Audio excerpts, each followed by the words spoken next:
India AI impact summit 2026ರಲ್ಲಿ ಭಾಗವಹಿಸಿದ ಪ್ರತಿನಿಧಿಗಳು fishing ಹಗರಣಕ್ಕೆ ಬಲಿಯಾದಂತೆ ಕೇಂದ್ರ ಸರ್ಕಾರ ಎಚ್ಚರಿಕೆ ನೀಡಿದೆ.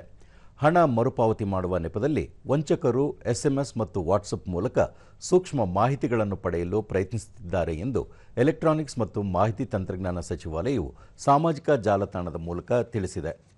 ಹರಿದಾಡುತ್ತಿರುವ ಇಂತಹ ಸಂದೇಶಗಳು ಅಧಿಕೃತವಲ್ಲ ಮತ್ತು ಸಂಘಟನಾ ಸಂಸ್ಥೆಯು ಈ ರೀತಿಯ ಯಾವುದೇ ಸಂವಹನಕ್ಕೆ ಅನುಮತಿ ನೀಡಿಲ್ಲ ಎಂದು ಸಚಿವಾಲಯ ಸ್ಪಷ್ಟಪಡಿಸಿದೆ. ಕಾರ್ಡ್ ಸಂಖ್ಯೆಗಳು ಅಥವಾ ವೈಯಕ್ತಿಕ ವಾಟ್ಸಪ್ ವಿವರಗಳನ್ನು ಕೇಳುವ ಇಂತಹ ಅನಗತ್ಯ ವಿನಂತಿಗಳ ಬಗ್ಗೆ ಅತ್ಯಂತ ಜಾಗರೂಕರಾಗಿರಬೇಕು ಎಂದು ಸಚಿವಾಲಯವು ಮನವಿ ಮಾಡಿದೆ. ಕಾರ್ಯಕ್ರಮಕ್ಕೆ ಸಂಬಂಧಿಸಿದ ಯಾವುದೇ ಅಧಿಕೃತ ಮಾಹಿತಿಗಾಗಿ ಕೇವಲ ಅಧಿಕೃತ ಚಾನೆಲ್ಗಳನ್ನು ಮಾತ್ರ ಅವಲಂಬಿಸುವಂತೆ ಸೂಚಿಸಲಾಗಿದೆ.